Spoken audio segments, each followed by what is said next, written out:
Hi all, welcome back to my channel Khushi's kitchen. ನಾನು ಭ್ರಮರಾಂಬ. ಇವತ್ತು quick ಆಗಿ ಮಾಡುವಂಥ ಮಸಾಲ ಎಗ್ ಬುರ್ಜಿ ರೆಸಿಪಿಯನ್ನು ನೋಡೋಣ.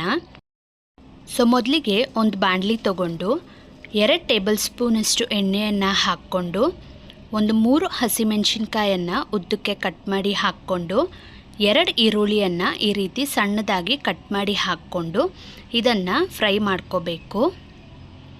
ಇದಕ್ಕೆ ಒಂದು ಸ್ವಲ್ಪ ಕರಿಬೇವಿನ ಸೊಪ್ಪನ್ನು ಹಾಕ್ಕೊಂಡು ಈರುಳ್ಳಿ ಟ್ರಾನ್ಸ್ಪರೆಂಟ್ ಆಗೋವರೆಗೂ ಫ್ರೈ ಮಾಡ್ಕೋಬೇಕು. ಮತ್ತೊಂದು ಕಡೆ ಒಂದು ಮಸಾಲೆಯನ್ನು ರೆಡಿ ಮಾಡ್ಕೊಳ್ಳೋಣ.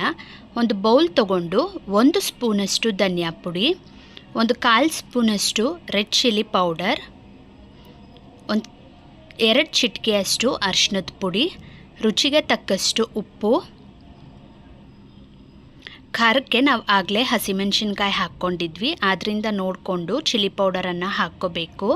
ನಂತರ 1 ಸ್ಪೂನಷ್ಟು ಚಿಕನ್ ಮಸಾಲ ಪೌಡರ್ ಹಾಕೋದ್ರಿಂದ ಎಗ್ ಬುರ್ಜಿಗೆ ಒಳ್ಳೆ ಟೇಸ್ಟ್ ಕೊಡುತ್ತೆ. ನಂತರ ಒಂದು 1/4 ಸ್ಪೂನಷ್ಟು ನೀರನ್ನು ಹಾಕ್ಕೊಂಡು ಇದನ್ನು ಉಂಡೆಗಳು ಇಲ್ಲದ ಹಾಗೆ ಮಿಕ್ಸ್ ಮಾಡ್ಕೋಬೇಕು. ನೋಡಿ, ಈ ಕನ್ಸಿಸ್ಟೆನ್ಸಿಯಲ್ಲಿ ಹೀಗಿರಬೇಕು. ಅಷ್ಟೇ, ಈಗ ಮಸಾಲೆ ರೆಡಿ ಆಗಿದೆ.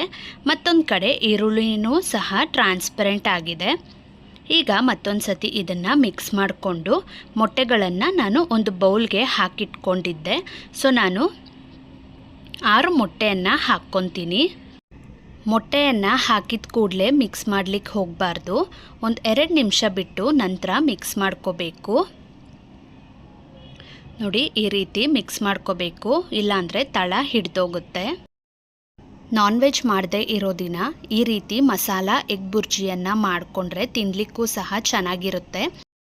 ಹಾಗೆಯೇ ಚಪಾತಿ ಒಳಗಡೆ ಎಗ್ ಬುರ್ಜಿಯನ್ನು ಇಟ್ಟು ರೋಲ್ ರೀತಿಯಾಗೂ ಸಹ ಮಾಡಿ ಲಂಚ್ ಬಾಕ್ಸ್ ಅಥವಾ ಮಕ್ಕಳಿಗೂ ಸಹ ಈವ್ನಿಂಗ್ ಟೀ ಟೈಮ್ ಸ್ನ್ಯಾಕ್ ಆಗೂ ಸಹ ಕೊಡ್ಬೋದು. ನೋಡಿ, ಈಗ ಮೊಟ್ಟೆ ಗಟ್ಟಿಯಾಗಿದೆ. ಈ ಟೈಮಲ್ಲಿ ನಾವು ಮಿಕ್ಸ್ ಮಾಡಿಟ್ಕೊಂಡಿದ್ದ ಮಸಾಲೆಯನ್ನು ಹಾಕ್ಕೊಂಡು ಇದನ್ನು ಮಿಕ್ಸ್ ಮಾಡ್ಕೋಬೇಕು. ಇದಕ್ಕೇ ಒಂದು 2 ರಿಂದ 3 ಸ್ಪೂನಷ್ಟು ನೀರನ್ನು ಹಾಕ್ಕೊಂಡು ಮಿಕ್ಸ್ ಮಾಡ್ಕೊತೀನಿ. ಎಗ್ ಬುರ್ಜಿ ತಿನ್ನಲಿಕ್ಕೆ ಜ್ಯೂಸಿ ಹಾಗೆಯೇ ಮಸಾಲೆ ಭರಿತವಾಗಿ ಟೇಸ್ಟು ತುಂಬಾ ಚೆನ್ನಾಗಿರುತ್ತೆ. ಈ ರೀತಿ ಎಗ್ ಬುರ್ಜಿಯನ್ನು ಒಂದು ಸತಿ ಟ್ರೈ ಮಾಡಿ ನೋಡಿ. ಲಾಸ್ಟಲ್ಲಿ ಒಂದು ಸ್ವಲ್ಪ ಕೊತ್ತಂಬರಿ ಸೊಪ್ಪನ್ನು ಹಾಕ್ಕೊಂಡು ಮಿಕ್ಸ್ ಮಾಡ್ಕೊತೀನಿ. ಮೊಟ್ಟೆ ಇದ್ದರೆ ಸಾಕು. ಈ ರೆಸಿಪಿಯನ್ನು ಒಂದು 5 ನಿಮಿಷದ ಒಳಗಡೆನೆ ಮಾಡ್ಕೋಬೋದು. ಅನ್ನಕ್ಕೆ ಸೈಡ್ ಡಿಶ್ ಆಗೂ ಸಹ ಈ ರೆಸಿಪಿ ಚೆನ್ನಾಗಿರುತ್ತೆ, ಅಥವಾ ಚಪಾತಿಗೆ ನೆಂಚ್ಕೊಳ್ಳೋಕ್ಕೂ ಸಹ ಚೆನ್ನಾಗಿರುತ್ತೆ. ನೋಡಿ, ಈ ರೀತಿ ಮಾಡ್ಕೊಳ್ಳಿ.